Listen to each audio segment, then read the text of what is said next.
오늘 말씀 한번 살펴보겠습니다. 요한계시록 5장 1절에서부터 7절입니다. 요한계시록 5장 1절에서부터 7절입니다.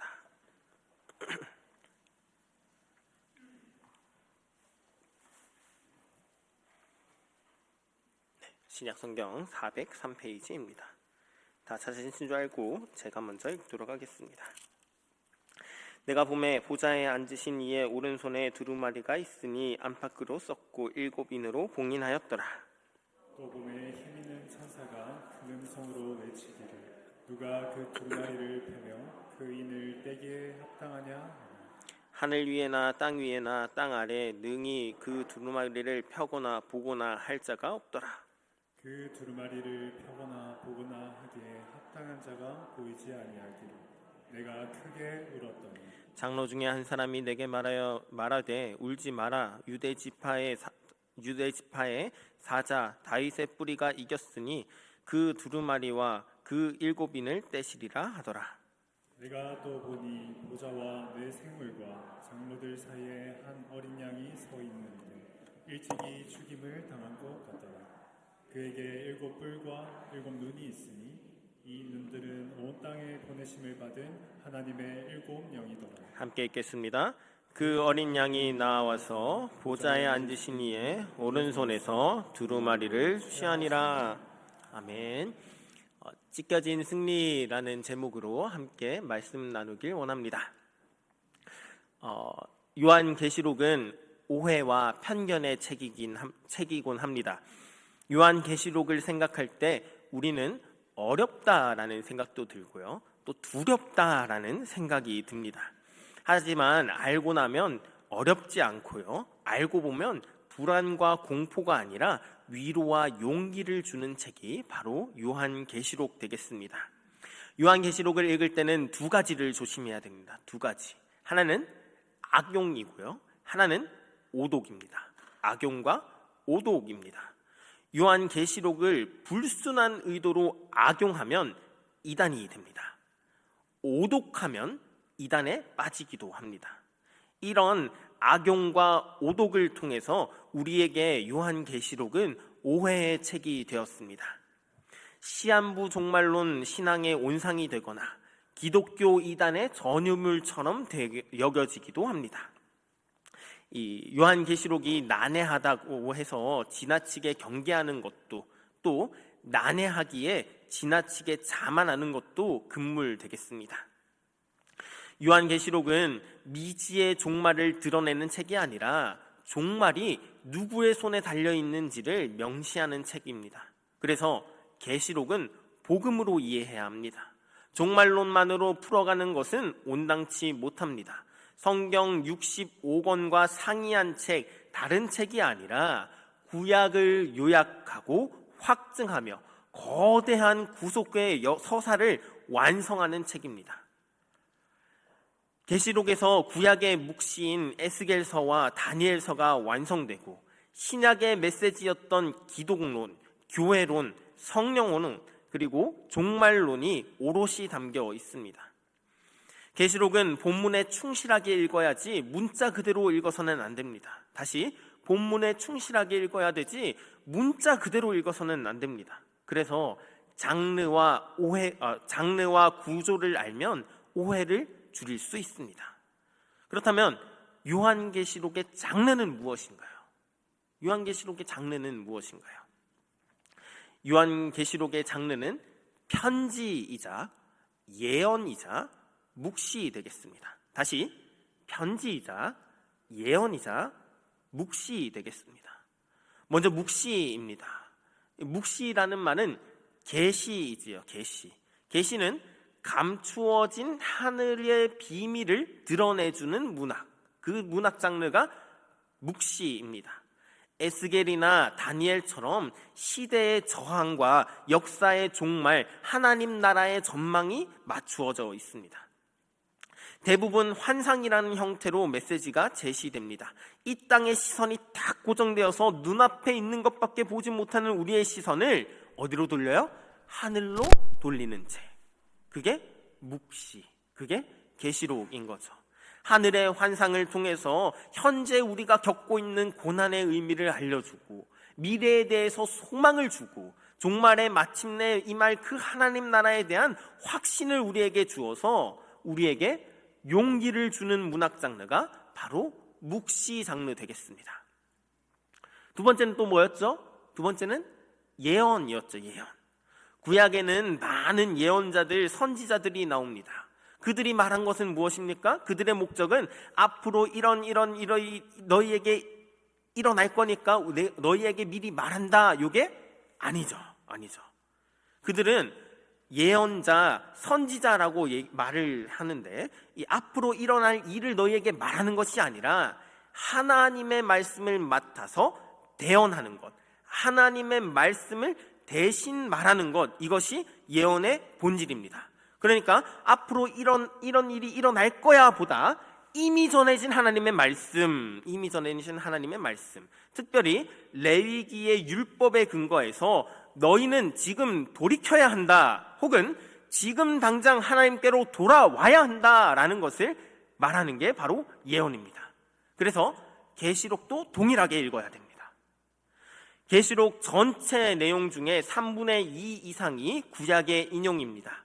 이것을 통해서 당시 성도들의 현실적인 현재에 대한 내용을 말하면서 성도들에게 격려하고 경고하는 메시지, 그게 예언, 그게 계시록입니다.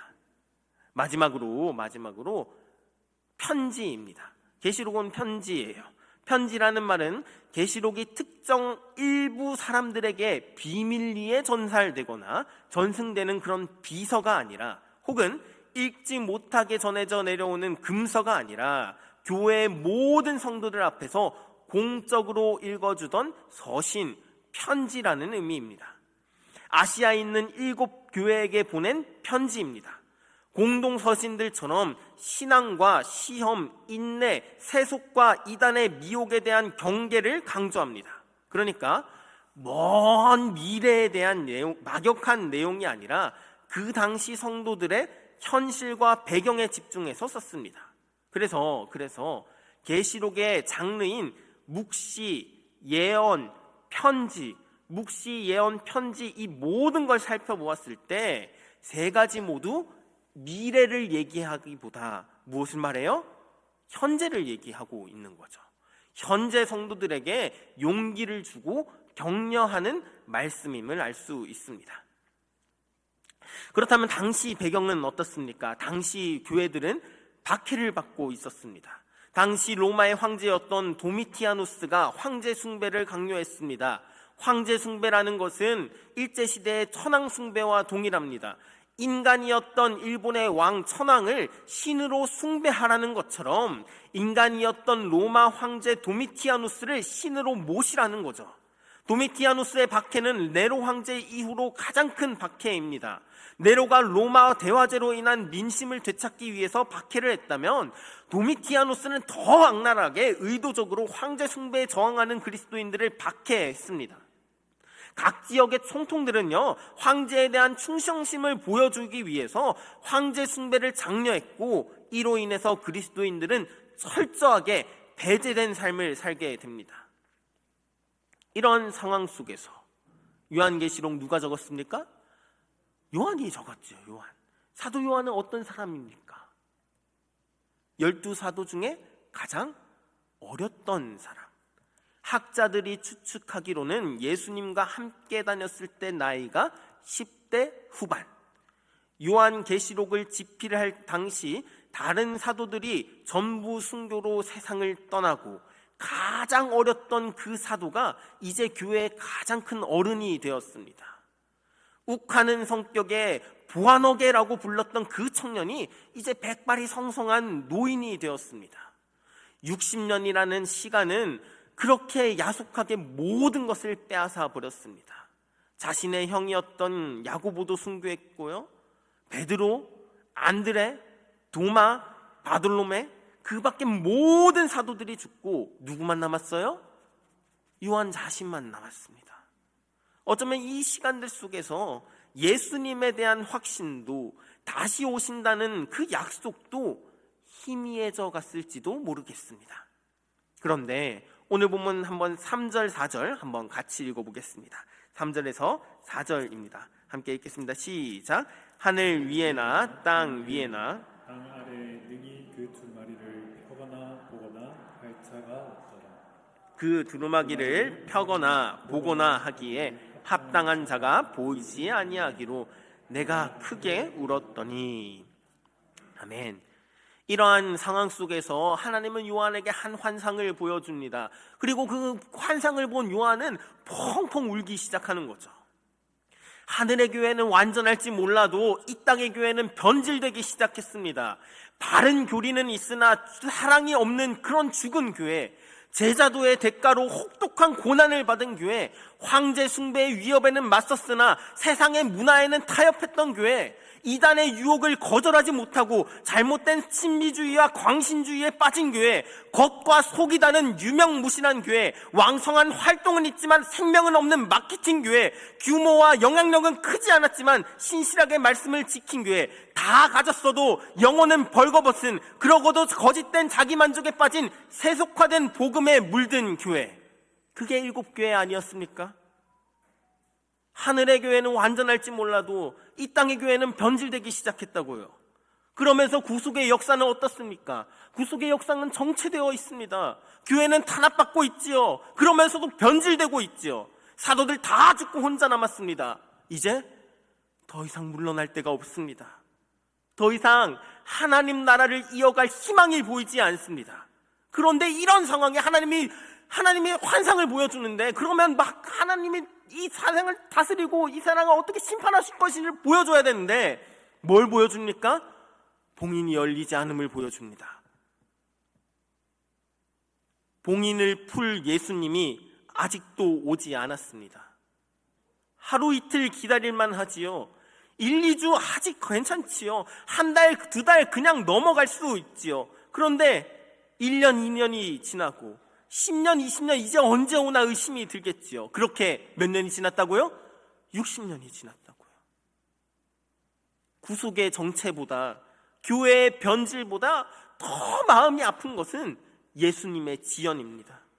그래서 요한은 크게 울 수밖에 없습니다. 태극기 휘날리며 라는 영화가 있습니다. 한국전쟁을 배경으로 전쟁에 대한 비극과 전쟁에 휩쓸린 개인의 참상, 그리고 50년이 지나도록 지워지지 않는 그 상처를 그린 영화입니다. 전쟁이 일어난 후 60년 뒤 2004년 주인공이었던 이진석은 자신의 형 이진태의 유고를 찾게 됩니다. 이제 백발의 노인이 된 동생 진석이 형 진태의 유고를 바라보며 얘기합니다. 돌아와서 구두 완성했다 했잖아요. 이렇게 있으면 어떡해요? 내가 얼마나 기다렸는데. 돌아온다 약속했잖아요. 왜 이러고 있어요? 말 좀 해요, 말 좀. 50년 동안이나 기다렸는데 이 동생한테 뭐라 말 좀 해요. 형 혼자 두고 오는 게 아니었는데. 형! 그런데 요한의 마음이 이랬을 것 같습니다. 예수님 돌아온다 했잖아요. 왜 아직도 안 오시면 어떡해요? 내가 얼마나 기다렸는데. 다시 돌아오신다고 약속하셨잖아요. 예수님과 함께 했던 친구들 베드로, 야고보 모두 죽었는데 이제 나 하나 남았는데 아직도 저렇게 박해가 심한데, 아니 더 심해져서 마지막 나 하나마저 죽이겠다고 반모섬으로 유배를 보내는데 나 이제 어떻게 해야 합니까? 나 이제 어떻게 해야 하나요? 요한 계시록만큼 절절하게 화자의 감정을 그려내고 있는 성경은 없습니다. 요한은 예레미야 애가보다 더 애절하게 자신의 마음을 간절하게 표현하고 있습니다. 모두가 죽었습니다. 혼자 남았습니다. 그런데 아직도 예수님 오셨어요? 안 오셨어요? 안 오셨어요. 사실 진짜로 비밀을 알고 싶은 사람은 요한입니다. 예수님이 언제 오실지 막막하기만 합니다. 지상의 교회만 보면 한숨만 나옵니다. 고통과 핍박에 너무나 고통스럽습니다. 그런데 그 속에서 무엇이 주어집니까? 말씀이 주어지는 거죠. 요한에게 환상을 통해서 주님의 말씀이 주어집니다. 지상에서 하나님의 보좌가 있는 천상으로 장면이 탁 바뀝니다. 요한이 성령에 감동되어서 환상으로 천상의 장면을 보여줍니다. 하늘 성전 환상은 지상에 있는 교회의 현실과 대비되면서 동시에 우리의 소속을 일깨워 줍니다. 우리의 소속은 어디예요? 하늘인 거죠. 우리의 시선을 하늘로 돌립니다. 현재 우리가 당하고 있는 고난과 핍박과 앞으로 다가올 환난과 고난, 그 속에 보좌에 앉으신 하나님과 어린 양이 있습니다.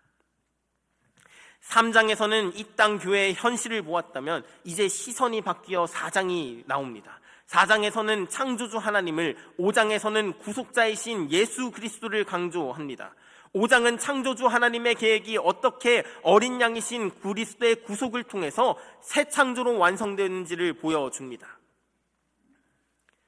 구속의 역사는 정치되었고 교회는 지금 탄압을 받고 있고 막다른 절벽에 몰려서 더 이상 물러설 곳이 없어 보입니다. 더 이상 하나님 나라를 이어갈 희망도 보이지 않는 상황에서 봉인이 열리지 않아서 모든 역사가 이루어지지 않고 있습니다. 그래서 요한은 크게 낙심하며 울 수밖에 없었습니다. 그런데 우리 5절 한번 읽어보겠습니다. 5절입니다. 시작. 장로 중에 한 사람이 내게 말하되 울지 말라. 유대 지파의 사자 다윗의 뿌리가 이겼으니 그 두루마리와 그 7인을 떼시리라 하더라. 아멘. 울지 마십시오. 다윗의 지파에서 난 사자 곧 다윗의 뿌리가 승리하였으니 그분이 이 7 봉인을 떼시고 두루마리를 펼 수 있습니다. 눈앞에 현실 속에 좌절하고 있는 그리스도인에게 그분이 승리했다는 말이 전해집니다. 그분이 봉인된 두루마리의 인을 떼신다는 말이 전해집니다. 보좌에 앉으신 이의 오른손에 들린 두루마리는 상징입니다. 상징. 이 두루마리는 구약에 나오는 아주 중요한, 아주 유명한 두루마리입니다. 다니엘서 12장 8절에서 9절에서 훗날 인을 떼려고 봉인한 그 책입니다. 심판과 구원을 통한 하나님의 구속 계획이 담긴 그 책입니다. 이제 그 책이 누구를 통해 봉인해져야 된다고요? 예수 그리스도. 예수님이 하나님의 오른손에 있던 봉인된 두루마리를 봤습니다. 안팎으로 기록된 두루마리의 내용은 하나님의 주권, 하나님의 오른손에 의해 결정되는 세상의 심판과 하나님의 도래에 대한 하나님의 계획을 담고 있습니다. 그 책의 인이 하나씩 떼어질 때마다 심판이 진행됩니다. 심판과 구원을 통해서 하나님의 구속 경륜을 이루실 분은 오직 어린 양 예수뿐입니다. 십자가의 죽음을 통해 죄와 사망의 권세를 이기신 그 예수님이 그 일을 성취합니다. 마침내 모진 박해 가운데 있는 성도들이 드리는 그 탄원 기도에 응답해서 심판책을 펴시고 마침내 성도들의 슬픔과 탄식을 경배와 환희로 바꾸어 주실 것입니다. 그런데 우리 6절 한번 또 읽어봅시다. 6절입니다. 시작. 내가 또 보니 보좌와 내 생물과 장로들 사이에 한 어린 양이 서 있는데 일찍이 죽임을 당할 것 같더라. 그에게 7 뿔과 7 눈이 있으니 이 눈들은 온 땅에 보내심을 받은 하나님의 7 영이더라. 아멘. 지금까지 봉인을 풀 자가 없어서 울고만 있던 요한에게 이제 봉인을 풀 자가 나타났다, 이제 푸실 것이다 라고 얘기를 하는데 그 푸실 자가 예수님이고 옥자와 내 생물과 장로들 가운데 어린 양 하나가 서 있는 걸 봅니다. 어린 양. 그런데 뭔가 이상하지요? 분명 앞에서 유다 지파에서 난 사자가 있다, 다윗의 뿌리가 승리했다라고 말씀했는데 그 어린 양이 일찍이 뭐 당한 것 같다고요? 죽임당한 것 같았습니다. 죽임당한 어린 양, 죽임당했지만 살아있는 어린 양, 죽음 후 부활하신 어린 양입니다. 도살자에게 목이 잘리듯 사자에게 전신이 찢긴 상처를 지니듯 십자가에서 찢기고 찔린 흔적 그대로를 유지하며 승리자로 서 있습니다. 로마 황제의 당당한 승리처럼 개선식을 하는 것이 아니라 찢기고 찢어진 철저히 패배한 모습입니다. 예수님이 인을 떼기에 합당한 이유는 구약이 예언한 유다 지파의 사자요, 동시에 죽임을 당한 어린 양이기 때문입니다. 사자는 승리를 말하고 어린 양은 죽음을 의지하며 일찍 당한 죽음은 십자가 죽음을 말합니다. 예수님이 죄와 사망에서 사탄의 권세를 이긴 것은 십자가의 죽음을 통해서입니다. 이스라엘이 간절히 원했던 희망이 하나님이 악의 세력을 진멸하시어 승리를 쟁취하는 것이었다면, 압도적인 힘으로 승리를 쟁취하는 것이 이스라엘이 간절히 원했던 것이었다면, 예수님의 승리는 희생적인 죽음으로 그렇게 승리를 이루어 가십니다. 진정한 희망과 기대를 이루십니다.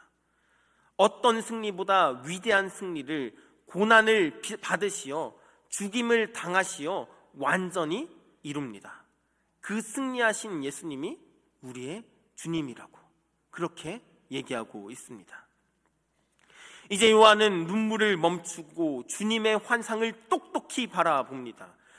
죽음의 위협에 직면한 성도들 앞에 하늘이 무너진 것 같은 박해의 현실 속에서 우리의 소망이 있습니다.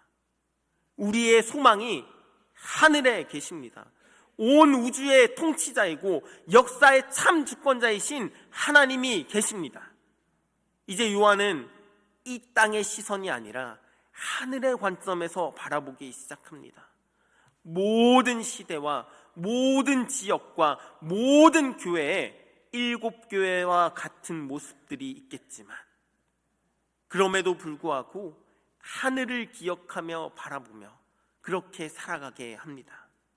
이처럼 하늘의 관점에서 바라보기 시작할 때 환난 중에도 찬양할 수 있고, 이 땅의 권세에 굴하지 않을 수 있고, 최종 승리를 확신하며 예배자의 길을 걸어갈 수 있습니다.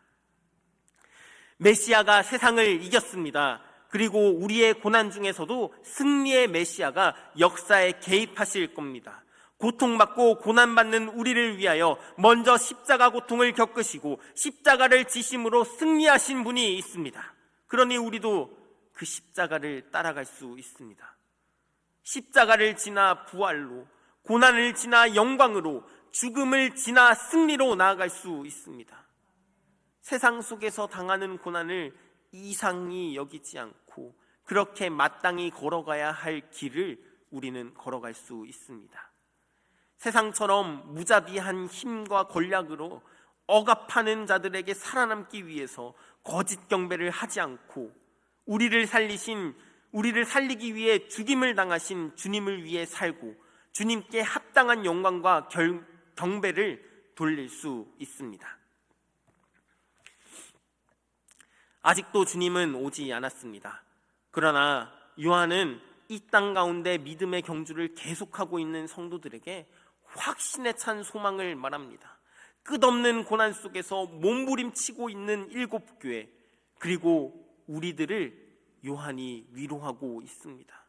눈앞의 현실에 좌절할 때, 모든 것이 무너져 사무치게 외로울 때, 고통과 고난, 슬픔과 아픔에 어떠한 것도 할 힘이 없을 때, 우리 옆에 누가 계십니까? 예수 그리스도. 죽어서까지 우리를 지키시며 결국 마지막 날에 최후 승리하시는 주님이 계십니다. 보좌에 앉으신 어린 양이 있기에 우리 또한 승리케 하실 겁니다. 그 승리를 알기에 우리는 세상 속에서 끝까지 견디고 극복하며 나아갑니다. 그러니 우리는 주님이 다시 오실 날을 준비하고 구할 수 있습니다.